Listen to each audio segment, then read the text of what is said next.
right, guys, welcome to Wednesday, Thursday, week 2 of our June curriculum. Now, before we get going on today's lesson, I want you to make sure you're warmed up doing those jumping jacks, push-ups, sit-ups, and then do 30 seconds of either mountain climbers or just holding that plank, or you could do both, and then finish up with some of those front ups, right? Getting that stretch in the back of your leg, and then we'll get going. Ready, set, go. All right, so today we're gonna start off reviewing our pivot rising front kick. All right, so pivot means back leg. So when you're in your ready stance, it's your back leg that's gonna be doing the kick. Now remember, rising front kick is with a straight leg. There's no chamber and no retract.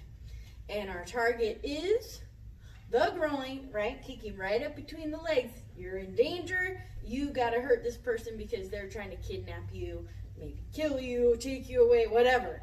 So you fight as hard as you can. And that kick to the groin is a great move in combination with other strikes and kicks, all right? So it's the back leg, kicking straight, boom, and kicking as hard as you can with that leg coming up right up between the groin. So it's like this, and it's not just a front up and bring it back. No, that's how you stretch. But this is kicking as hard as you can, using your voice. No! All right, as hard as you can. I really like you to have so much momentum. No! That you're landing forward, okay? And if you don't land forward, that's okay. A lot of martial artists, you can still kick really hard. My personal feeling is that if you're kicking as hard as you can, boom, it's gonna drive you forward, and you really don't have much choice. All right, so here's what I want you to practice as hard and loud as you can, practicing 10 kicks on each side of those rising front kicks. No! And then reset. No! Reset between each one. All right, so 10 on the left, 10 on the right, practicing those pivot rising front kicks. Ready, set, go. All right, guys, so next up, we're going to review the bob and weave. Remember, this is a motion where you're ducking under a punch, but you're not staying in one place, right? You take a little step to the side. If they're swinging from over here, if they're swinging from over here, stepping back this way, keeping your eyes up, keeping your hands up and your chest up. What you want to avoid is this. You don't want to be bending over. You got to keep those eyes up so you can see if they're going to keep swinging at you. All right, so real quick, just so you know, when that punch is coming, if she's swinging from that side, that's the side I want to step to, okay? If she's swinging from the other side, that's the side I want to go to. So you want to go the opposite direction of which way they're swinging, right? So one more time, if she's coming from that side, that's the direction I'm going to go. If she's coming from the other side, that's the direction I'm going to go. Thank you. So I want you to practice that with your partner or whoever. Practice, spend about 30 seconds just practicing one and the other, and then break it up a little bit, right? If your partner's swinging, I want you to change it up. Don't always swing the same side, so they gotta remember which way to go with which arm is coming. So I want you to practice that, practicing some bob and weave. All right, ready, set, go. Okay, so now we're gonna take our bob and weave and we're gonna put it together with the rising front kick. All right, so instead of just doing a bob and weave and standing there, now you're going to bob and weave and then kick, boom. All right, and if you're going from the other side, if they're swinging from over here, bob and weave, kick. All right, so if Ms. Marie will come on back out, here's what that looks like. If she swings from that side, bob and weave, kick, up and under. All right, and if it's from the other side, bob and weave, kick, up and under. All right, I like what you do with the mitts there. So if you have a partner, and if you guys have some mitts, that's what you can practice. All right, they have their mitts on, and you're gonna practice bob, weave, kick, and then practice the other side, bob, weave, kick. All right, thank you, ma'am. So just remember, if you're stepping to the right, down and under, that back leg is now the one that's gonna boom, swing up for that kick. If you're going the other way, then it's the other leg, kick. you do have to kind of turn a little bit. So, because right, if you just step and then kick straight out, well, their body's over here and I'm kicking over here. So step and then angle it a little bit so that you're still going towards them, towards their body. And then the other way, angle it up a little bit. All right, so one thing you can do before you even start swinging at them, just have them step to the side and then kick towards you, okay? And then reset so they're straight in front of you. Step to the side and kick. All right, so we're putting together the bob and weave with the rising front kick. So I want you guys to practice that now.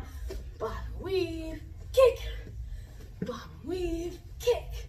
All right, just remember that kick needs to go off at an angle, right? Because they're standing in front of you when you start the bob and weave. They didn't move, so your kick needs to go at an angle there.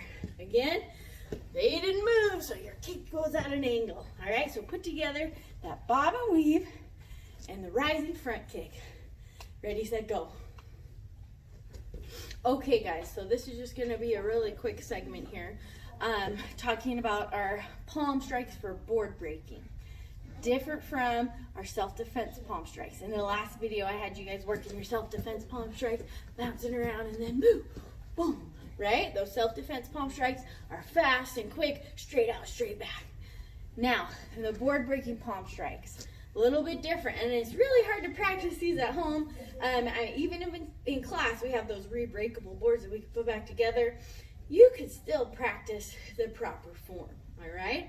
So remember, if you are going to be hitting with your right side, you need to have your right leg back, hit with your strongest hand. So the hand that you hold your pencil in the most, the hand that you throw a ball with the most, that's the hand you want to use, okay? So remember, it's lean back with your hand up. This one's straight out. This is your aiming one. And then when you go to strike, you push all the way through, okay? Again, it's lean back, push through, lean back, push through. All right, parent or partner, if you even have just your hand out or a mitt that you can hold out for them to practice, even just slowly, they should be able to touch it with this forward hand, and then when they rock through, they should be going past where that hand or mitt is, because you got to go through the object that you're hitting. You don't stop at the object you're hitting, but you go all the way through. All right, so practice on that strong side. Rock back, push through, rock back, push through, rock back, push through. All right, practice about 10 of those rock back, push through. Okay, nice and slow. Now, so if you have a parent who has a mitt or something they want to hold for you and you want to practice going as hard as you can, that's great. Go ahead and do that. Or even like with a pillow. Parents, we are ordering special boards, actual wooden boards for these kids to break on test day. We're going to have them in the studio next week, and so we want to give you the option to come in and pick one of those up for your kids to practice using on when you guys do a test, whether it's on Zoom or just sending me a video. Okay, and if you come in and pick that up, we'll give you a little tutorial about the proper way to hold the board, because if you're not holding it the right way, then it makes them unsuccessful. If you're holding it properly, it makes them more successful at breaking it. All right, so please come in and pick up a board for your kids on test day, or for test day, before testing. All right, just want you to know we have those for you guys. So practice that rock back, push through. All right, ready, set, go. Guys, so on our patient sheet today, we're talking about number 4 and number 5. Number 4 is trying and trying again until I succeed. All right, things are tough, things are hard, and board breaking is a great example. At the studio, we've been practicing with the orange board, which is a little bit harder to break, but if you can break the orange board, then you'll be able to break the wood. And some kids, they had to hit it. They had to try a couple times before they got it, but nobody gave up. And last week, every single person was able to break that orange board.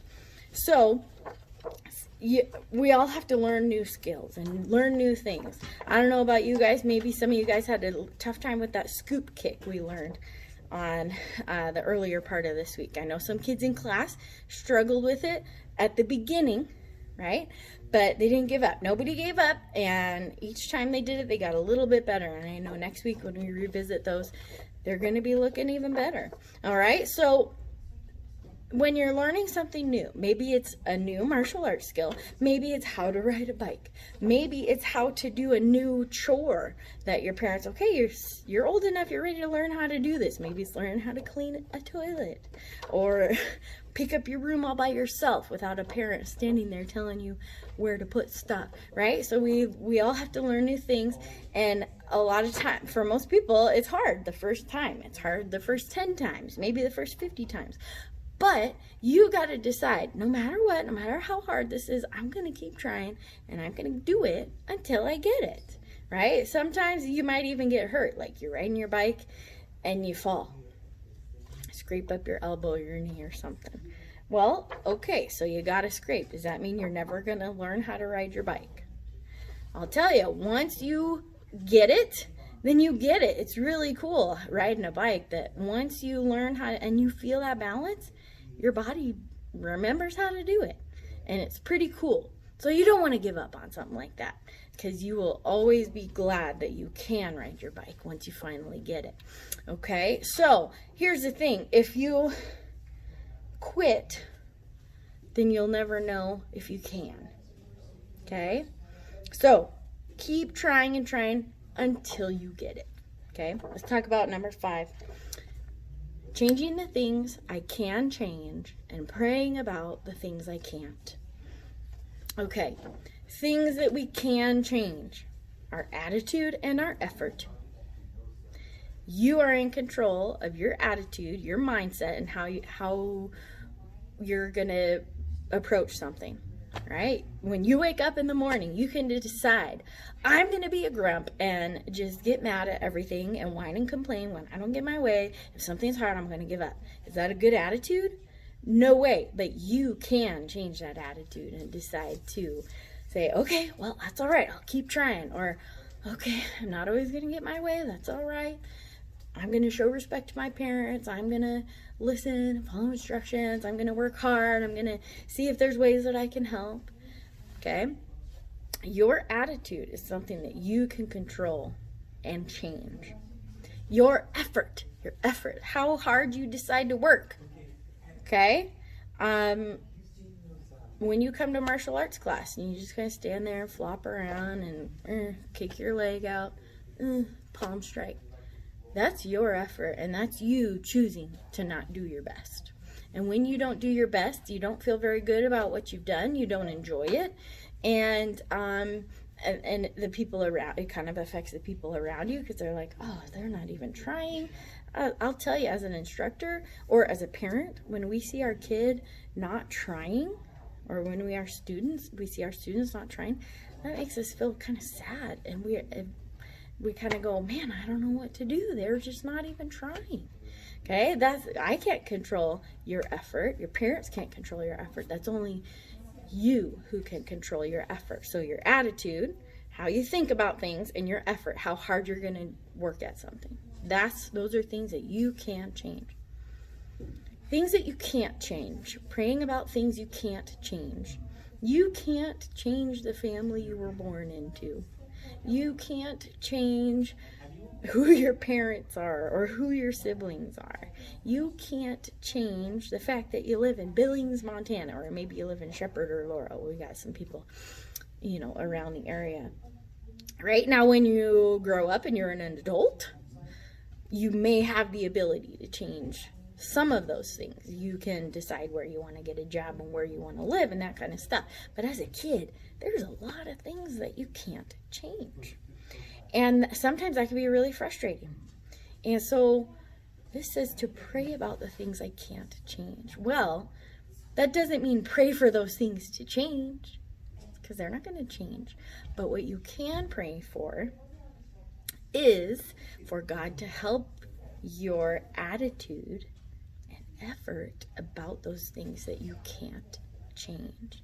So maybe you're feeling really frustrated that you don't live next door to your best friend, and you wish you could play with your best friend every day, but they live on the other side of town, and Mom never wants to take me there because it's so far away. This just isn't fair. Well, you can't change that. Your mom can't change that. Okay, your friend can't change it. Your friend's mom can't change it. So you pray about it and you say, God, please help me to have a good attitude about where my house is and where I live, and help me to enjoy the time that I do get to spend with my best friend when we do get together. Right? So things that you can't change, you can change your attitude about those things.